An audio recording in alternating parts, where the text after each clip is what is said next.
شروع اللہ کا نام لے کر جو بڑا مہربان نہایت رحم والا ہے۔ اے پیغمبر، اللہ سے ڈرتے رہنا اور کافروں اور منافقوں کا کہا نہ ماننا۔ بے شک اللہ جاننے والا ہے، حکمت والا ہے۔ اور جو کتاب تم کو تمہارے پروردگار کی طرف سے وحی کی جاتی ہے اسی کی پیروی کیے جانا۔ بے شک اللہ تمہارے سب اعمال سے خبردار ہے۔ اور اللہ پر بھروسہ رکھنا اور اللہ ہی کارساز کافی ہے۔ اللہ نے کسی آدمی کے پہلو میں دو دل نہیں بنائے، اور نہ تمہاری بیویوں کو جن کو تم ماں کہہ بیٹھتے ہو تمہاری ماں بنایا، اور نہ تمہارے لے پالکوں کو تمہارے بیٹے بنایا۔ یہ سب تمہارے منہ کی باتیں ہیں، اور اللہ تو سچی بات فرماتا ہے اور وہی سیدھا رستہ دکھاتا ہے۔ مومنو، منہ بولے بیٹوں کو ان کے باپوں کے نام سے پکارا کرو کہ اللہ کے نزدیک یہی بات درست ہے۔ اگر تم کو ان کے باپوں کے نام معلوم نہ ہو تو دین میں وہ تمہارے بھائی اور دوست ہیں، اور جو بات غلطی سے ہو گئی ہو اس کا تم پر کچھ گناہ نہیں، لیکن جو قصد دلی سے کرو اس پر مواخذہ ہے، اور اللہ بخشنے والا ہے، مہربان ہے۔ پیغمبر مومنوں پر ان کی جانوں سے بھی زیادہ حق رکھتے ہیں، اور پیغمبر کی بیویاں لوگوں کی مائیں ہیں، اور رشتہ دار آپس میں کتاب اللہ کی روح سے مسلمانوں اور مہاجروں کے مقابلے میں ایک دوسرے کے ترکے کے زیادہ حقدار ہیں، مگر یہ کہ تم اپنے دوستوں کے ساتھ احسان کرنا چاہو۔ یہ حکم کتاب یعنی قرآن میں لکھ دیا گیا ہے۔ اور جب ہم نے پیغمبروں سے ان کا عہد لیا، اور تم سے اور نوح سے اور ابراہیم سے اور موسیٰ سے اور مریم کے بیٹے عیسیٰ سے، اور ہم نے عہد بھی ان سے پکا لیا تاکہ سچ کہنے والوں سے ان کی سچائی کے بارے میں اللہ دریافت کرے، اور اس نے کافروں کے لیے دکھ دینے والا عذاب تیار کر رکھا ہے۔ مومنو، اللہ کی اس مہربانی کو یاد کرو جو اس نے تم پر اس وقت کی جب فوجیں تم پر حملہ کرنے کو آئیں تو ہم نے ان پر آندھی چھوڑ دی اور ایسے لشکر نازل کیے جن کو تم دیکھ نہیں سکتے تھے، اور جو کام تم کرتے ہو اللہ ان کو دیکھ رہا ہے۔ جب وہ لوگ تمہارے اوپر اور نیچے کی طرف سے تم پر چڑھ آئے، اور جب تمہاری آنکھیں پھر گئیں اور دل مارے دہشت کے گلوں تک پہنچ گئے، اور تم اللہ کی نسبت طرح طرح کے گمان کرنے لگے، اس موقع پر مومن آزمائے گئے اور سختی سے ہلا ہلا دیے گئے۔ اور جب منافق اور وہ لوگ جن کے دلوں میں بیماری تھی کہنے لگے کہ اللہ اور اس کے رسول نے تو ہم سے محض دھوکے کا وعدہ کیا تھا، اور جب ان میں سے ایک جماعت کہتی تھی کہ اے اہل یثرب، یہاں تمہارے ٹھہرنے کا مقام نہیں تو لوٹ چلو، اور ایک گروہ ان میں سے پیغمبر سے اجازت مانگنے اور کہنے لگا کہ ہمارے گھر کھلے پڑے ہیں، حالانکہ وہ کھلے نہیں تھے، وہ تو صرف بھاگنا چاہتے تھے۔ اور اگر فوجیں اطراف مدینہ سے ان پر آ داخل ہوں پھر ان سے خانہ جنگی کے لیے کہا جائے تو فوراً کرنے لگیں، اور اس کے لیے بہت کم توقف کریں، حالانکہ پہلے اللہ سے اقرار کر چکے تھے کہ پیٹ نہیں پھیریں گے، اور اللہ سے جو اقرار کیا جاتا ہے اس کی ضرور پرسش ہوگی۔ کہہ دو کہ اگر تم مرنے یا مارے جانے سے بھاگتے ہو تو بھاگنا تم کو فائدہ نہیں دے گا، اور اس صورت میں تم بہت ہی کم فائدہ اٹھاؤ گے۔ کہہ دو کہ اگر اللہ تمہارے ساتھ برائی کا ارادہ کرے تو کون تم کو اس سے بچا سکتا ہے، یا اگر تم پر مہربانی کرنا چاہے تو کون اس کو ہٹا سکتا ہے۔ اور یہ لوگ اللہ کے سوا کسی کو نہ اپنا دوست پائیں گے اور نہ مددگار۔ اللہ تم میں سے ان لوگوں کو بھی جانتا ہے جو لوگوں کو منع کرتے ہیں اور اپنے بھائیوں سے کہتے ہیں کہ ہمارے پاس چلے آؤ، اور وہ لڑائی میں نہیں آتے مگر کم، یہ اس لیے کہ تم سے بخل کرتے ہیں۔ پھر جب ڈر کا وقت آئے تو تم ان کو دیکھو کہ تمہاری طرف دیکھ رہے ہیں، اور ان کی آنکھیں اسی طرح پھر رہی ہیں جیسے کسی کو موت سے غشی آ رہی ہو۔ پھر جب خوف جاتا رہے تو تیز تیز زبانوں کے ساتھ تمہارے بارے میں باتیں کریں اور مال میں بخل کریں۔ یہ لوگ حقیقت میں ایمان لائے ہی نہ تھے، تو اللہ نے ان کے اعمال برباد کر دیے، اور یہ اللہ کو آسان تھا۔ یہ لوگ خوف کے سبب خیال کرتے ہیں کہ فوجیں نہیں گئیں، اور اگر لشکر آ جائیں تو تمنا کریں کہ کاش خانہ بدوشوں میں جا رہے ہیں، اور تمہاری خبر پوچھا کریں، اور اگر تمہارے درمیان ہو تو لڑائی نہ کریں مگر کم۔ مسلمانوں، تم کو اللہ کے رسول کی پیروی کرنی بہتر ہے، یعنی ہر اس شخص کو جسے اللہ سے ملنے اور روز قیامت کے آنے کی امید ہو، اور وہ اللہ کا ذکر کثرت سے کرتا ہو۔ اور جب مومنوں نے کافروں کے لشکر کو دیکھا تو کہنے لگے یہ وہی ہے جس کا اللہ اور اس کے پیغمبر نے ہم سے وعدہ کیا تھا، اور اللہ اور اس کے پیغمبر نے سچ کہا تھا، اور اس سے ان کا ایمان اور اطاعت اور زیادہ ہو گئی۔ مومنوں میں کتنے ہی ایسے شخص ہیں کہ جو اقرار انہوں نے اللہ سے کیا تھا اس کو سچ کر دکھایا۔ پھر ان میں بعض ایسے ہیں جنہوں نے اپنی نظر پوری کر دی، یعنی جان دے دی، اور بعض ایسے ہیں کہ انتظار کر رہے ہیں، اور انہوں نے اپنے قول کو ذرا بھی نہیں بدلا، تاکہ اللہ سچوں کو ان کی سچائی کا بدلہ دے اور منافقوں کو چاہے تو عذاب دے یا ان پر مہربانی فرمائے۔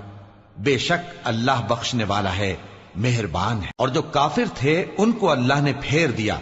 وہ اپنے غصے میں بھرے ہوئے تھے، کچھ بھلائی حاصل نہ کر سکے،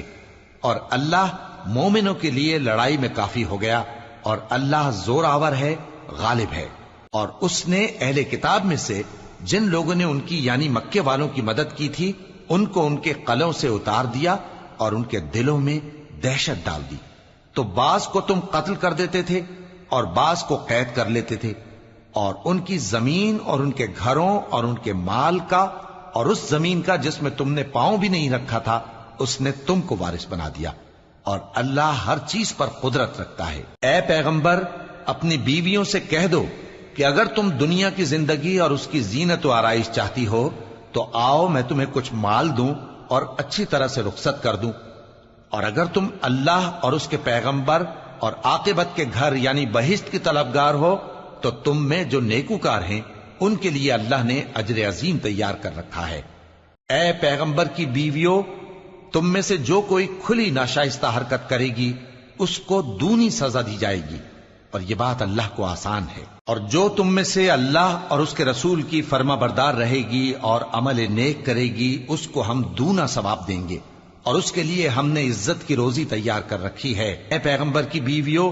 تم عام عورتوں کی طرح نہیں ہو،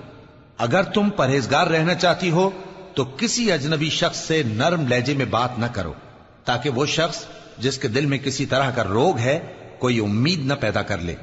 اور دستور کے مطابق بات کیا کرو، اور اپنے گھروں میں ٹھہری رہو، اور جس طرح پہلے جاہلیت کے دنوں میں زیب و زینت کی نمائش کی جاتی تھی اس طرح اظہار زینت نہ کرو، اور نماز پڑھتی رہو اور زکوٰۃ دیتی رہو، اور اللہ اور اس کے رسول کی فرما برداری کرتی رہو۔ اے پیغمبر کی گھر والیوں، اللہ چاہتا ہے کہ تم سے ہر طرح کی ناپاکی دور کر دے اور تمہیں بالکل پاک صاف کر دے، اور تمہارے گھروں میں جو اللہ کی آیتیں پڑھی جاتی ہیں اور حکمت کی باتیں سنائی جاتی ہیں ان کو یاد رکھو، بے شک اللہ باریک بین ہے، باخبر ہے۔ جو لوگ اللہ کے آگے سر اطاعت خم کرنے والے ہیں، یعنی مسلمان مرد اور مسلمان عورتیں اور مومن مرد اور مومن عورتیں اور فرمانبردار مرد اور فرمانبردار عورتیں اور راست باز مرد اور راست باز عورتیں اور صبر کرنے والے مرد اور صبر کرنے والی عورتیں اور عاجزی کرنے والے مرد اور عاجزی کرنے والی عورتیں اور خیرات کرنے والے مرد اور خیرات کرنے والی عورتیں اور روزے رکھنے والے مرد اور روزے رکھنے والی عورتیں اور اپنی شرمگاہوں کی حفاظت کرنے والے مرد اور حفاظت کرنے والی عورتیں اور اللہ کو کثرت سے یاد کرنے والے مرد اور کثرت سے یاد کرنے والی عورتیں۔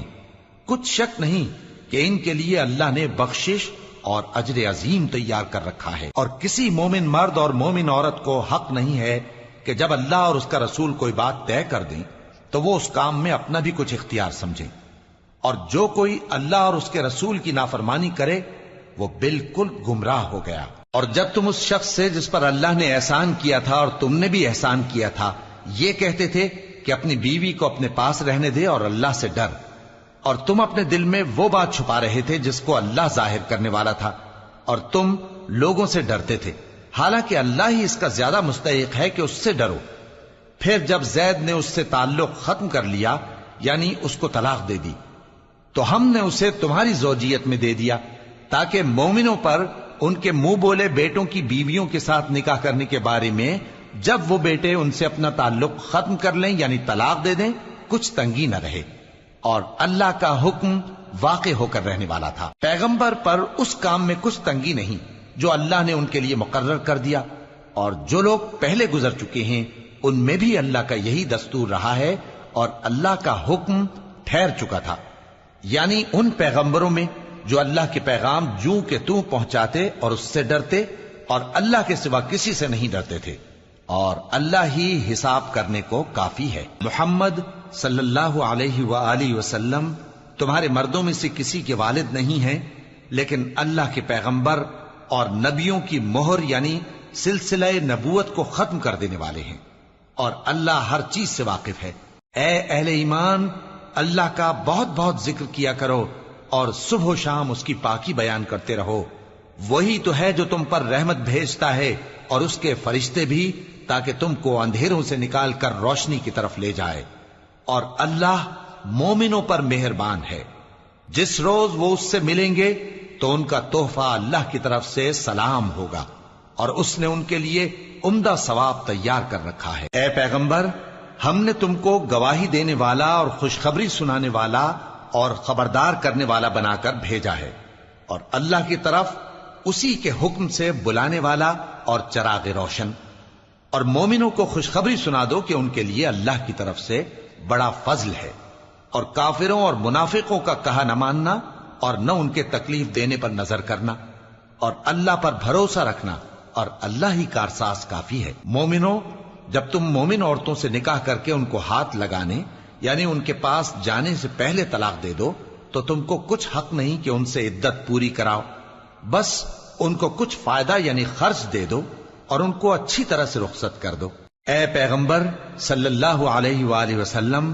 ہم نے تمہارے لیے تمہاری بیویاں جن کو تم نے ان کے مہر دے دیے ہیں حلال کر دی ہیں، اور تمہاری باندیاں جو اللہ نے تم کو کفار سے بطور مال غنیمت دلوائی ہیں، اور تمہارے چچا کی بیٹیاں اور تمہاری پھوپھیوں کی بیٹیاں اور تمہارے ماموں کی بیٹیاں اور تمہاری خالاؤں کی بیٹیاں جو تمہارے ساتھ وطن چھوڑ کر آئی ہیں، سب حلال ہیں۔ اور کوئی مومن عورت اگر اپنے آپ کو پیغمبر صلی اللہ علیہ وآلہ وسلم کے حوالے کر دے یعنی مہر کے بغیر نکاح میں آنا چاہے، بشرطے کہ پیغمبر صلی اللہ علیہ وآلہ وسلم بھی اس سے نکاح کرنا چاہیں، وہ بھی حلال ہے۔ لیکن یہ اجازت اے نبی صلی اللہ علیہ وآلہ وسلم خاص تم ہی کو ہے، سب مسلمانوں کو نہیں۔ ہم نے ان کی بیویوں اور باندیوں کے بارے میں جو مہر واجب الادا مقرر کر دیا ہے ہم کو معلوم ہے، یہ اس لیے کیا گیا ہے کہ تم پر کسی طرح کی تنگی نہ رہے، اور اللہ بخشنے والا ہے، مہربان ہے۔ اے پیغمبر صلی اللہ علیہ وآلہ وسلم، تم کو یہ بھی اختیار ہے کہ جس بیوی کو چاہو پیچھے رکھو اور جسے چاہو اپنے پاس رکھو، اور جس کو تم نے پیچھے کر دیا ہو اگر اس کو پھر اپنے پاس طلب کر لو تو تم پر کچھ گناہ نہیں۔ یہ اجازت اس لیے ہے کہ ان کی آنکھیں ٹھنڈی رہیں اور وہ رنجیدہ نہ ہوں، اور جو کچھ تم ان کو دو اسے لے کر سب خوش رہیں، اور جو کچھ تمہارے دلوں میں ہے اللہ اسے جانتا ہے، اور اللہ جاننے والا ہے، بردبار ہے۔ اے پیغمبر صلی اللہ علیہ وآلہ وسلم، ان کے سوا اور عورتیں تم کو جائز نہیں، اور نہ یہ کہ ان بیویوں کو چھوڑ کر اور بیویاں کر لو، خواہ ان کا حسن تم کو کیسا ہی اچھا لگے، مگر وہ جو تمہارے ہاتھ کا مال ہے یعنی باندیوں کے بارے میں تم کو اختیار ہے، اور اللہ ہر چیز پر نگاہ رکھتا ہے۔ مومنوں، پیغمبر صلی اللہ علیہ وآلہ وسلم کے گھروں میں نہ جایا کرو مگر اس صورت میں کہ تم کو اجازت دی جائے یعنی کھانے کے لیے بلایا جائے جبکہ اس کے پکنے کا انتظار بھی نہ کرنا پڑے، لیکن جب تمہاری دعوت کی جائے تو جاؤ، اور جب کھانا کھا چکو تو چل دو، اور باتوں میں جی لگا کر نہ بیٹھ رہو۔ یہ بات پیغمبر صلی اللہ علیہ وآلہ وسلم کو ایذا دیتی تھی، اور وہ تم سے حیا کرتے تھے اور کہتے نہیں تھے، لیکن اللہ سچی بات کے کہنے سے نہیں شرماتا، اور جب پیغمبر صلی اللہ علیہ وآلہ وسلم کی بیویوں سے کوئی سامان مانگو تو پردے کے باہر سے مانگو، یہ تمہارے اور ان کے دلوں کے لیے بہت پاکیزگی کی بات ہے۔ اور تم کو یہ شایع نہیں کہ رسول اللہ صلی اللہ علیہ وآلہ وسلم کو تکلیف دو،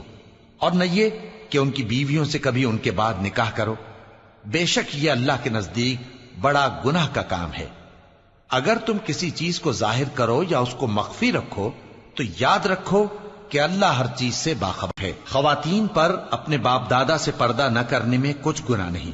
اور نہ اپنے بیٹوں سے اور نہ اپنے بھائیوں سے اور نہ اپنے بھتیجوں سے اور نہ اپنے بھانجوں سے، نہ اپنی سی خواتین سے اور نہ اپنے باندی غلاموں سے۔ اور اے خواتین، اللہ سے ڈرتی رہو، بے شک اللہ ہر چیز سے واقف ہے۔ اللہ اور اس کے فرشتے اس پیغمبر صلی اللہ علیہ وآلہ وسلم پر درود بھیجتے ہیں، مومنو تم بھی ان پر درود بھیجو اور خوب سلام بھیجا کرو۔ جو لوگ اللہ اور اس کے پیغمبر صلی اللہ علیہ وآلہ وسلم کو اذیت پہنچاتے ہیں ان پر اللہ دنیا اور آخرت میں لعنت کرتا ہے، اور ان کے لیے اس نے ذلیل کرنے والا عذاب تیار کر رکھا ہے۔ اور جو لوگ مومن مردوں اور مومن عورتوں کو ایسے کام کی تہمت سے جو انہوں نے نہ کیا ہو ایذا دیں تو انہوں نے بہتان کا اور کھلے گناہ کا بوجھ اپنے سر پر رکھا۔ اے پیغمبر صلی اللہ علیہ وآلہ وسلم، اپنی بیویوں اور بیٹیوں اور مسلمانوں کی عورتوں سے کہہ دو کہ باہر نکلا کریں تو اپنے چہروں پر چادر لٹکا کر گھونگھٹ نکال لیا کریں۔ یہ چیز ان کے لیے موجب شناخت و امتیاز ہوگی تو کوئی ان کو ایذا نہ دے گا، اور اللہ بخشنے والا ہے، مہربان ہے۔ اگر منافق اور وہ لوگ جن کے دلوں میں روگ ہے اور جو مدینے کے شہر میں بری بری خبریں اڑایا کرتے ہیں اپنی حرکتوں سے باز نہ آئیں گے تو ہم تم کو ان کے پیچھے لگا دیں گے، پھر وہ تمہارے پڑوس میں نہ رہ سکیں گے مگر تھوڑے دن، وہ بھی پھٹکارے ہوئے، جہاں پائے گئے پکڑے گئے اور جان سے مار ڈالے گئے۔ جو لوگ پہلے گزر چکے ہیں ان کے بارے میں بھی اللہ کی یہی عادت رہی ہے، اور تم اللہ کی عادت میں تغیر و تبدل نہ پاؤ گے۔ لوگ تم سے قیامت کی نسبت دریافت کرتے ہیں کہ کب آئے گی، کہہ دو کہ اس کا علم اللہ ہی کو ہے، اور تمہیں کیا پتا، ہو سکتا ہے قیامت قریب ہی آ گئی ہو۔ بے شک اللہ نے کافروں پر لعنت کی ہے اور ان کے لیے جہنم کی آگ تیار کر رکھی ہے، اس میں وہ ہمیشہ ہمیشہ رہیں گے، نہ کسی کو دوست پائیں گے اور نہ مددگار۔ جس دن ان کے چہرے آگ میں الٹ پلٹ کیے جائیں گے تو کہیں گے اے کاش ہم اللہ کی فرما برداری کرتے اور رسول صلی اللہ علیہ وآلہ وسلم کا حکم مانتے، اور کہیں گے کہ اے ہمارے پروردگار، ہم نے اپنے سرداروں اور بڑوں کا کہا مانا تو انہوں نے ہم کو رستے سے بھٹکا دیا۔ اے ہمارے پروردگار، ان کو دگنا عذاب دے اور ان پر بڑی لعنت کر۔ مومنو تم ان لوگوں جیسے نہ ہونا جنہوں نے موسیٰ کو عیب لگا کر رنج پہنچایا تو اللہ نے ان کو بے عیب ثابت کر دیا، اور وہ اللہ کے نزدیک آبرو والے تھے۔ مومنو اللہ سے ڈرا کرو اور بات سیدھی کہا کرو، وہ تمہارے سب کام سنوار دے گا اور تمہارے گناہ بخش دے گا، اور جو شخص اللہ اور اس کے رسول صلی اللہ علیہ وآلہ وسلم کی فرمانبرداری کرے گا تو بے شک بڑی مراد پائے گا۔ ہم نے بار امانت کو آسمانوں اور زمین اور پہاڑوں پر پیش کیا تو انہوں نے اس کے اٹھانے سے انکار کیا اور اس سے ڈر گئے، اور انسان نے اس کو اٹھا لیا، بے شک وہ بڑا ظالم، بڑا جاہل ہے۔ تاکہ اللہ منافق مردوں اور منافق عورتوں اور مشرک مردوں اور مشرک عورتوں کو عذاب دے، اور اللہ مومن مردوں اور مومن عورتوں پر مہربانی کرے، اور اللہ تو بخشنے والا ہے، مہربان ہے۔